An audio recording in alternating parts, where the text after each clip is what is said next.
Gracias a ti por estar con nosotros. Saber para servir. Decía Anselmo von Feuerbach, un hombre sin inteligencia carece de voluntad. El que no posee inteligencia se deja seducir y deslumbrar, y los otros se sirven de él como de un objeto. Solamente es libre y autónomo el que sabe pensar. Esto nos lleva a reflexionar, queridos amigos, en que la verdadera inteligencia está en saber pensar,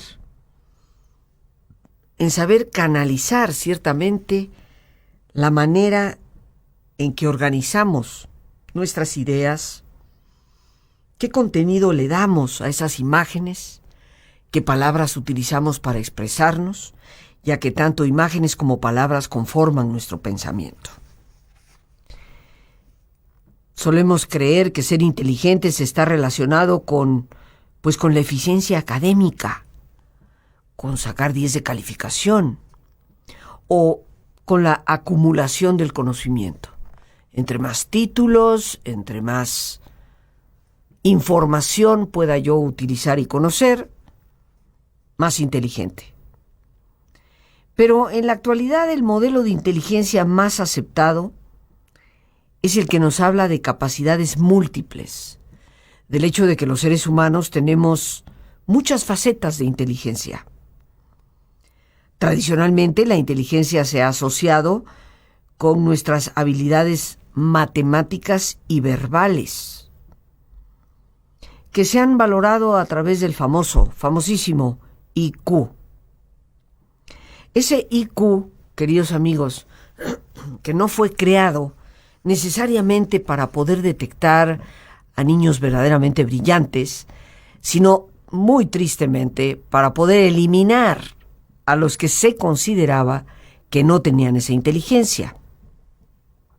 Fueron dos investigadores franceses, Simon y Binet, en el siglo XX, a inicios del siglo XX, por ahí de 1905, que fueron encomendados por el gobierno francés para diseñar algún tipo de prueba que le permitiera a la escuela saber si esos niños tenían capacidades. El propósito era que el Estado detuviera la enseñanza en los niños que no revelaran tener tales habilidades. De esta manera el gobierno francés pensó que ya no tendría que gastar tanto dinero en niños que por no tener cierto tipo de capacidad no iban a dar mayor fruto. Como quien dice, no vamos a quemar pólvora en infiernillos. Tristemente este es el origen de la famosa prueba del IQ, una manera de discriminar a aquellos que se consideraban como menos inteligentes. Pero en el fondo, ¿qué es lo que la prueba del IQ mide?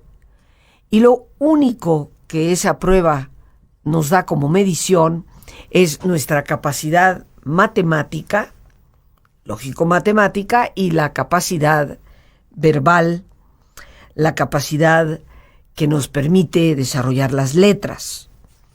Pero en esta vida, queridos amigos, la inteligencia no se va únicamente por las matemáticas o por lo que es la literatura. Nuestra capacidad intelectual va mucho más allá de todo eso.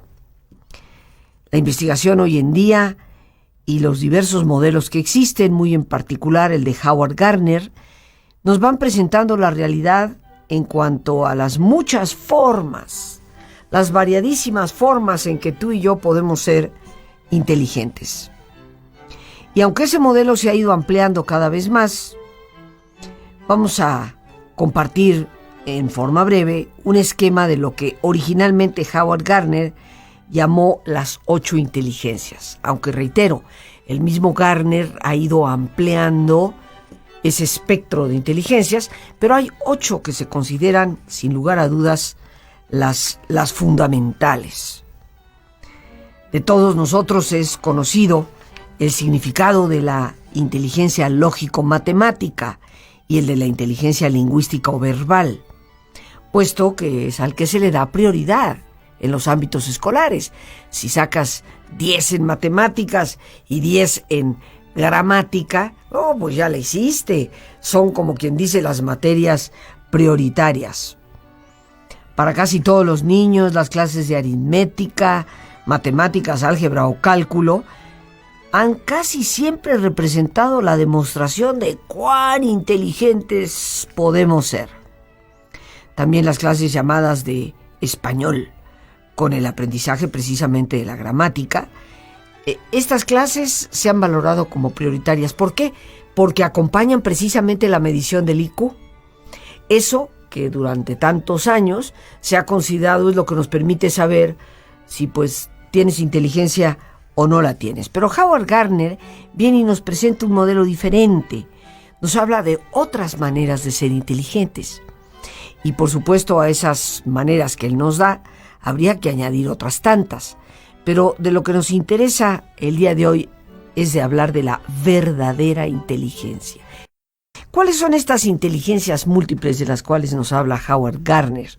Está la inteligencia espacial, que está asociada con las habilidades artísticas, como la pintura, como la escultura, así como con la enorme variedad de habilidades de diseño, el manejo de las proporciones del espacio.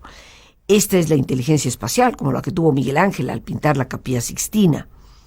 La inteligencia sinestésica o kinestésica, que se refiere generalmente a la capacidad de coordinar nuestro movimiento, como es el caso de los grandes deportistas, de los grandes bailarines, que a veces nos dan la impresión de que van flotando, manejan su cuerpo con una extraordinaria habilidad. Está la inteligencia naturalista, la que utilizamos para la observación, el estudio de la naturaleza. Y yo creo que es de admirar la forma espontánea en que esta habilidad se desarrolla en aquellas personas que parecen estar siempre en sintonía con el medio ambiente, con los ciclos de vida. Sobra decir que la inteligencia musical la observamos muchas veces en los pequeñitos, que sin haber recibido ningún tipo de instrucción formal, poseen un sentido especial para la música que les permite tocar un instrumento con mucha facilidad. Un oído, por así decirlo, extraordinario que les va dotando de una gran facilidad para este arte. La inteligencia matemática, la inteligencia verbal, que como hemos dicho tienen que ver una con este proceso lógico-matemático y la otra con el manejo del lenguaje y lo que viene a ser la literatura. La inteligencia interpersonal, que está sumamente relacionada con lo que conocemos como inteligencia emocional. Cuando se habla de inteligencia emocional, estamos hablando de este tipo de inteligencia que nos permite relacionarnos con los demás, una habilidad para manejar las relaciones. Y por supuesto, se convierte en una inteligencia de primerísima importancia para poder convivir adecuadamente con quienes nos rodean.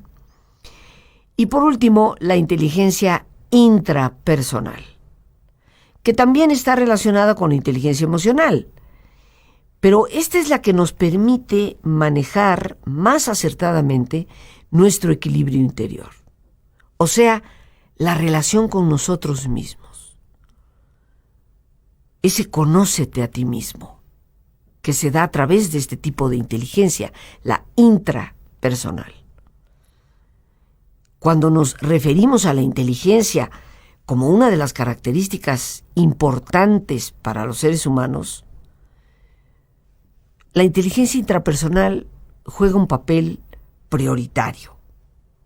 Así pues, ahí tenemos las 8 inteligencias que nos da Howard Gardner: la lógica matemática, la lingüística verbal, la espacial, la kinestésica, la naturalista, la musical, la interpersonal y la intrapersonal.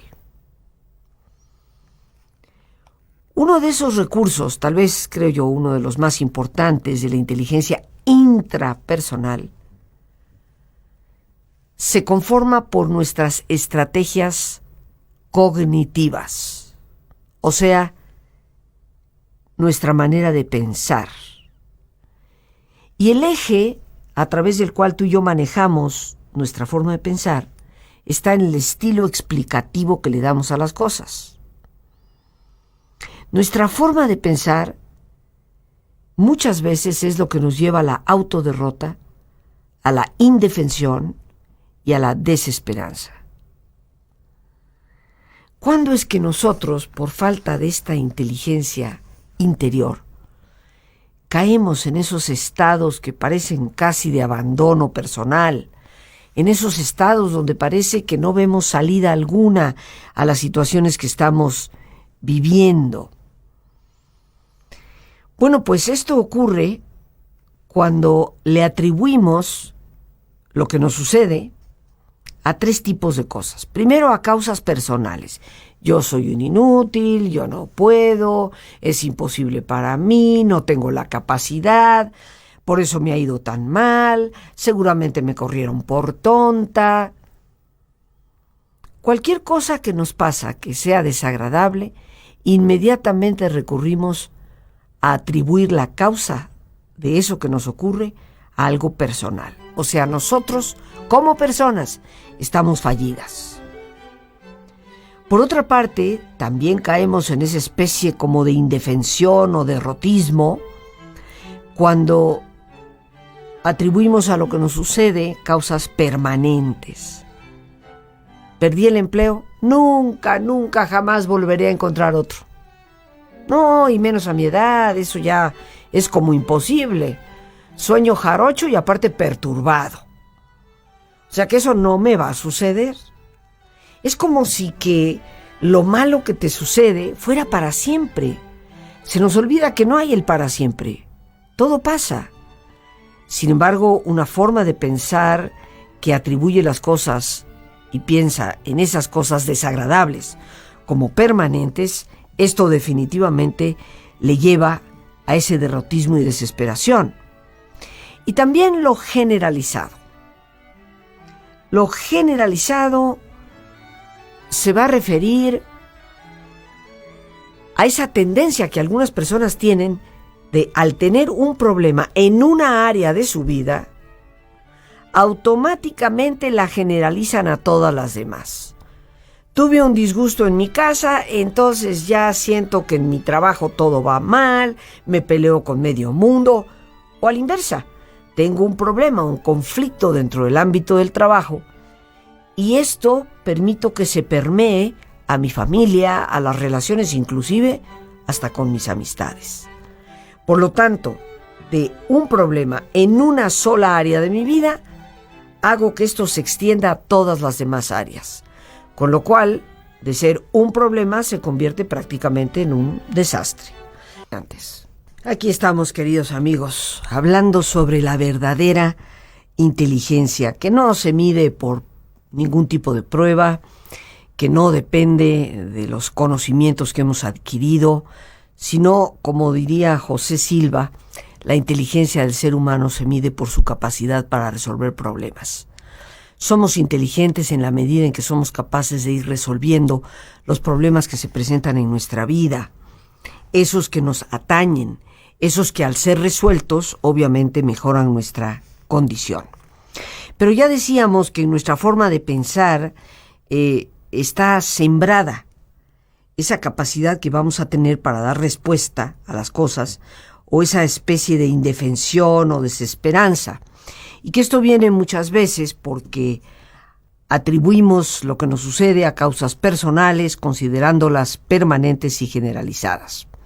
Un ejemplo concreto para que esto nos quede claro de este estilo de pensar que es tan autoderrotista es la manera en que una persona se puede expresar a sí misma cómo ha perdido su empleo. Vamos a decir, un estilo explicativo de fortaleza, de resiliencia. Recordemos que la resiliencia es hoy la palabra que mucho se utiliza en psicología, en psiquiatría, y representa esa capacidad que un ser humano tiene de poder confrontar problemas, sobreponerse a ellos, y no solamente salir adelante, superándolos, sino salir fortalecido, convirtiéndose en una mejor persona. Una persona con fortaleza, con un estilo de pensar adecuado, pensaría al perder un empleo: bueno, yo soy una persona capaz, con experiencia, ciertamente que hay incertidumbre en el ambiente, la empresa ha recortado personal en diferentes departamentos. Aquí, como vemos, queridos amigos, el hecho de que esa persona haya perdido el empleo no se debe a que ella personalmente no sirva. No lo está atribuyendo a que como soy una tonta, por eso me corrieron. Lo segundo es, en esta explicación que la persona se da a sí misma: tengo la posibilidad de buscar otro empleo, aunque al inicio tenga que aceptar algo inferior a mis aptitudes, tal vez con un sueldo menor al que estaba ganando, pero estoy dispuesto a aprovechar cualquier oportunidad que se me presente. Aquí ya tenemos un segundo ejemplo de que el no tener empleo no tiene por qué convertirse en algo permanente. Me cayó el chahuizle y nunca jamás voy a volver a encontrar un trabajo. Y lo tercero es que la persona, al perder su empleo, se dice: bueno, he perdido el empleo, pero mi entorno familiar es bueno y me brindará apoyo. Con esto la persona nos muestra que el hecho de haber perdido su trabajo no significa que su problema se generalice a todas las áreas de su vida y que todas ellas se van a ver como infectadas por el problema.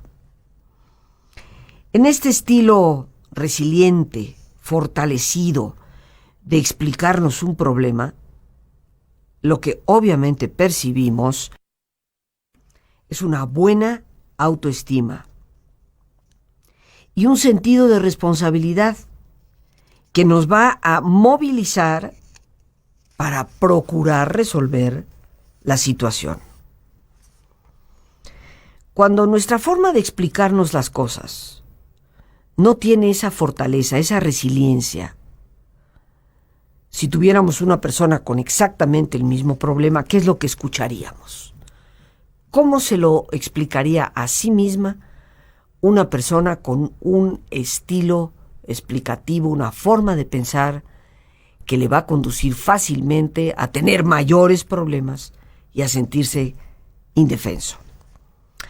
Soy una persona incapaz y por eso se libraron de mí. O sea, está atribuyendo la situación totalmente a un problema personal. Estoy seguro de que a mi edad ya no encontraré ningún trabajo. Ya está convirtiendo al problema en algo permanente. Y se me van a acabar los ahorros, mi familia me va a abandonar, no tendré amigos. El problema se generaliza. Parece que infecta todas las áreas de la vida. Ese estilo explicativo, cómo nos explicamos tú y yo a nosotros mismos lo que nos acontece, se refiere precisamente a cómo consideramos nuestra responsabilidad por lo bueno y lo malo que nos está sucediendo. Nuestra forma de pensar es la que va a determinar ese estilo.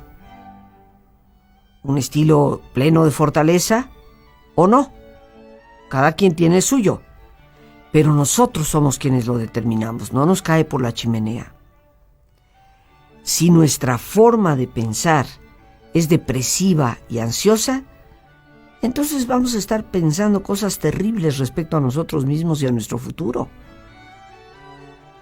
Como dicen muchos psiquiatras, y yo concuerdo totalmente, tal vez esa sea la verdadera causa de una depresión. Tal vez lo que parece ser un síntoma depresivo, o sea, el pensamiento negativo, tal vez esa sea la verdadera enfermedad. Tener una forma de pensar que nos conduce a ese nivel de desesperanza. Decíamos ya, queridos amigos, que si nuestra forma de pensar es depresiva y ansiosa, pues podremos llegar a pensar cosas terroríficas respecto a nuestra propia persona y a nuestro futuro, y que algunos consideran que es ese pensamiento la verdadera enfermedad que eventualmente lleva a la depresión. El médico psiquiatra Aaron Beck, el padre de lo que es la psicología cognitiva conductual, apunta, y yo creo que lo hace de una forma muy valiente, que la depresión no es ni un desorden químico del cerebro, ni rabia reprimida en el interior, sino que la depresión es un desorden de nuestra forma de pensar. Y el doctor Wolpe, otro médico psiquiatra muy reconocido, nos dice que la depresión y la angustia no son más que sus propios síntomas. Son causadas por pensamientos negativos conscientes, o sea, por una inteligencia intrapersonal muy pobre. Recordemos, queridos amigos, que nuestras emociones son consecuencia directa de lo que pensamos. Si tú en un momento determinado piensas, oye, estoy en muchísimo peligro, vas a sentir ansiedad. Si piensas, no, pues ¿cómo? Están abusando de mí, vas a sentir ira. Si piensas, yo no podré recuperarme de esta pérdida, sentirás tristeza. La mayor parte de nuestros estados depresivos son resultado de hábitos de pensamiento de casi toda una vida. Si nosotros cambiamos esos hábitos, vamos a lograr sanar nuestros estados de ánimo. Por eso, la verdadera inteligencia consiste en trabajar directamente con nuestra forma de pensar. Hemos de usar todo lo que sabemos para que nuestros pensamientos con respecto a los acontecimientos desagradables cambien, porque cosas desagradables ocurren y seguirán ocurriendo, pero nuestra forma de pensar respecto a ellos sí puede ser modificada. La psicología cognitiva se sustenta en la observación clínica de cómo la manera de pensar influye en nuestra emotividad y en nuestra conducta. Déjame decirte que este enfoque terapéutico ayuda al paciente deprimido a cambiar lo que piensa respecto al fracaso, la derrota, la pérdida, y a sacarlo de una indefensión. Se trata de un método que ha logrado comprobar su extraordinaria efectividad en la superación de la depresión y de la ansiedad. ¿Cómo y qué pensamos respecto a nuestros problemas? Incluyendo la depresión misma. Eso, queridísimos amigos, puede aliviar o agravar nuestro estado. Cuando nosotros hacemos frente a las situaciones adversas, generalmente reaccionamos como pensando en ella y quedándonos en ellas. Nuestros pensamientos se convierten rápidamente en creencias. Y estas creencias pueden llegar a ser tan habituales que ni siquiera nos damos cuenta de que las tenemos. Y lo peor de todo es que se convierten en la causa directa de lo que sentimos y de lo que hacemos. Por ello es que si de verdad queremos ser inteligentes, el primer paso que tenemos que dar es el de ser conscientes de la conexión que existe entre adversidad, creencia y sentimientos. Todos vamos a tener a lo largo de la vida situaciones desagradables, adversas, pérdidas. Pero, ¿qué creemos respecto a esas pérdidas o situaciones? Va a generarnos sentimientos. Es como una línea que sigue adversidad, creencia, sentimientos. Por eso tenemos que aprender a escuchar y reconocer ese diálogo perpetuo que ocurre en nuestra mente. Tenemos que tomar conciencia del tipo de creencias que tenemos. Si te crees capaz, incapaz, si crees que eso va a durar toda la vida o que es algo pasajero, también pasará. Tomando conciencia de ese tipo de creencias, nos damos cuenta que si las cambiamos, sobre todo ante la adversidad, nuestra reacción a la adversidad va a cambiar. Para lograr ese cambio, tenemos que empezar por lo que nosotros llamamos en dinámica mental polarizar nuestro pensamiento. Esto significa pasar de un pensamiento que nos provoca un sentimiento desagradable a otro pensamiento que nos cree un sentimiento agradable. Y esto lo vamos a poder lograr haciendo que nuestras palabras y nuestras imágenes pasen de negativas a positivas en cuanto surjan en nuestra conciencia. En cuanto te das cuenta que estás pensando y ese pensamiento es negativo, derrotista, destructivo, cambiarlo de inmediato. Recuerda que después de todo, a través de las palabras y de las imágenes, es que nosotros construimos lo que pensamos. A la vez que nosotros polarizamos nuestro pensamiento, no hemos nunca de darnos el lujo de quedarnos como engolosinados en lo trágico, en lo doloroso. Pero a la vez que cambiamos ese pensamiento, nos tenemos que distanciar con objetividad. Tenemos que aprender a cuestionar muchas de las cosas que creemos, que son totalmente falsas y que destruyen nuestra autoestima, que destruyen nuestra certeza de poder salir adelante. Muchas veces valdría la pena someter a la prueba los pensamientos que tenemos. ¿Hay evidencias de que lo que pienso sea real? En muchas ocasiones ni siquiera es real lo que estoy pensando. ¿Hay alternativas para poder responder de otra forma? ¿Qué implicaciones tiene el que yo piense así? ¿Me va a resolver la situación? En otras palabras, ¿es útil que yo piense así? Porque si no lo es, queridos amigos, ¿para qué lo estoy pensando? Por todo esto que hemos compartido el día de hoy, ser inteligentes significa ser conscientes del impacto que nuestro pensamiento tiene, cuestionar nuestras creencias, polarizar nuestras imágenes, nuestras palabras, para así podernos motivar en otra dirección. Si tú y yo aprendemos a cambiar la forma en que respondemos a las situaciones adversas, aprenderemos a manejarla de una mejor forma y seremos verdaderamente inteligentes. Muchas veces nuestras creencias son distorsionadas. Tenemos que aprender a retarlas.